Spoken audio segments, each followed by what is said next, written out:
Good day to everyone. Today we'll be unboxing a special mouse from gwolves, which is the HTS Plus Classic Edition. So this came from gwolves website. Took about 2 to 3 days shipping.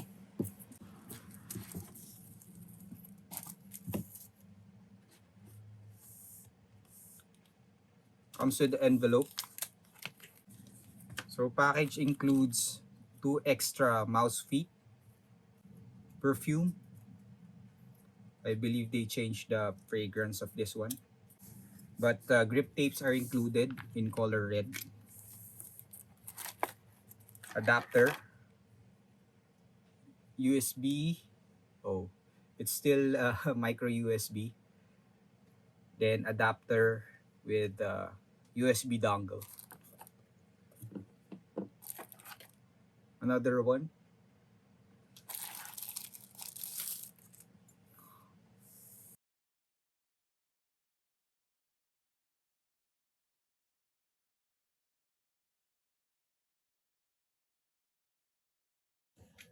So first up is build quality.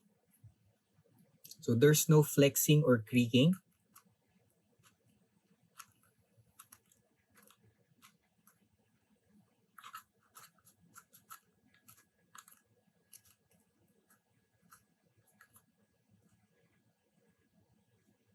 So solid sides. Only the bottom part have holes, which is covered by a thick sticker film.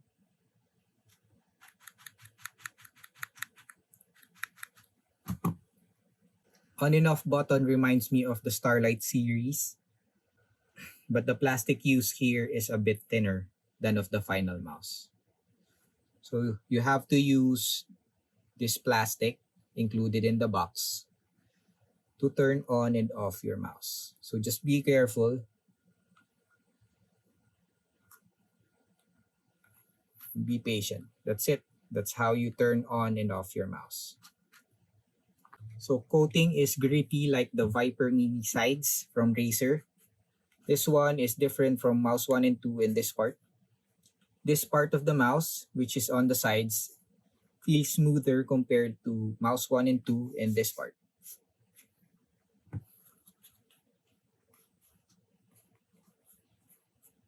So coating feels premium and it does not feel cheap or plasticky. Next up is weight. So one of the lightest, if not the lightest mouse with a full body with no holes.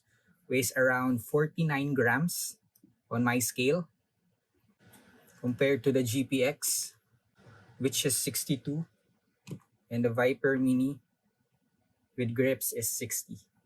I don't know if it's me, but I feel as though HTS Plus is a bit front heavy. Maybe because the sensor is a bit placed towards the front. From the top, that's 4.5 cm. From the bottom, that's around 6 cm. So maybe that is the reason why the mouse is a bit front heavy. Only by a touch, not it is barely noticeable. Next is mouse feet. Mouse feet for me is on the speedier side. I haven't broken them in yet. So I'm going to follow up this one on our full review coming out about 2 weeks from now. So there are 2 sets included in the box. There is also no outline on where to put your skates. So I think you can put larger skates here as long as it would fit this part of the mouse.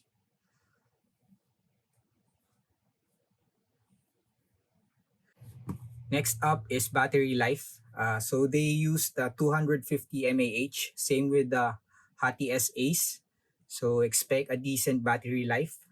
Charging is still using micro USB. The reason behind this is to keep the weight down. Would have been nice if they used Type-C. Clicks and scroll. Main clicks uses Omron 60Ms. In my opinion, Omron 20Ms are a bit lighter compared to this one. Good click implementation here. Only minimal pre and post travel.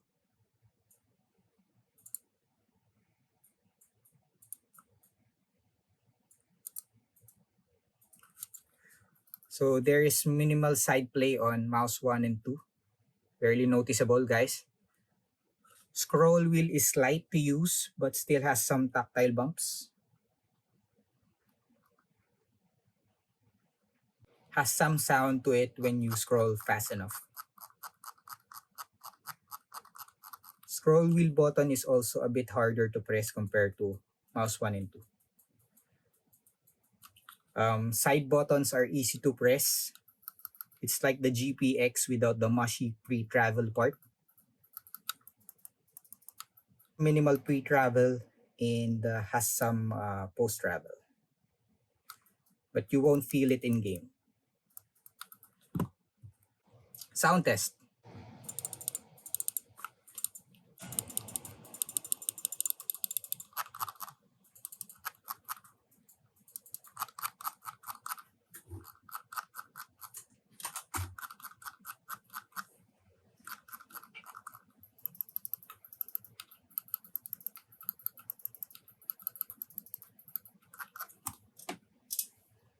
So next is sensor.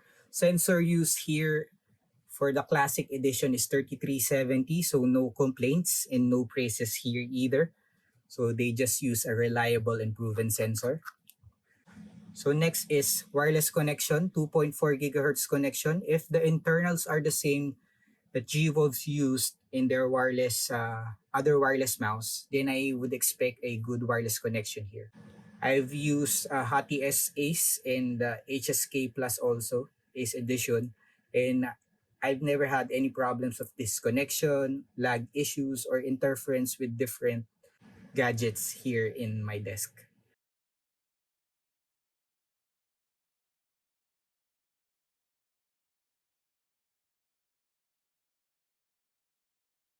So the most important part of the mouse, for me, in my own opinion, the shape.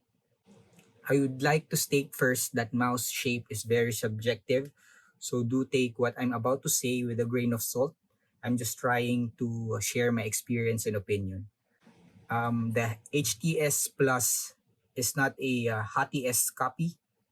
For me, it's a better version of the hati-s. Considering hati-s is one of my favorite shapes for mouse, they made the HTS Plus a bit longer by 4 mm from 113 mm to 117. So this is going into the Viper Mini territory, which is around 117, 118 mm length. For me, this is a Viper Mini with a higher hump. So I would like to show you a picture of a comparison of the HTS Plus with the Viper Mini. This is the HTS Plus.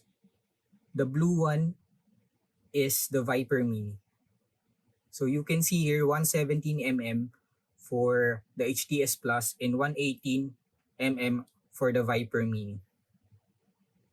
This one, this dimensions was from Viper Mini's website. Next picture is the sides. So you can see here the HTS Plus has a higher hump, which is pronounced at the middle of the mouse, like a GPS superlight. Here is the grip width of the HTS Plus. That's 55 mm. GPX Superlight is 58.9. And the Viper Mini with grip tapes is 55.3 mm. For me, the HTS Plus might be a good Superlight Mini alternative for someone who finds the Superlight a bit long and a bit wider than they want to. So I'm not saying this is a size down Superlight or 1:1 copy of a smaller Superlight, but because of the high centered hump of the hati-s wireless and the HTS Plus, the palm support that this mouse gives is like of the Superlight. So you can see here on the screen, the red outline is the Superlight. 125 mm compared to 117 mm. Next picture is the sides.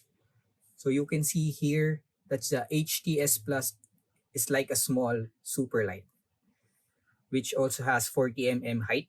So you can see here in our picture that the HTS Plus also gives you palm support like the superlight.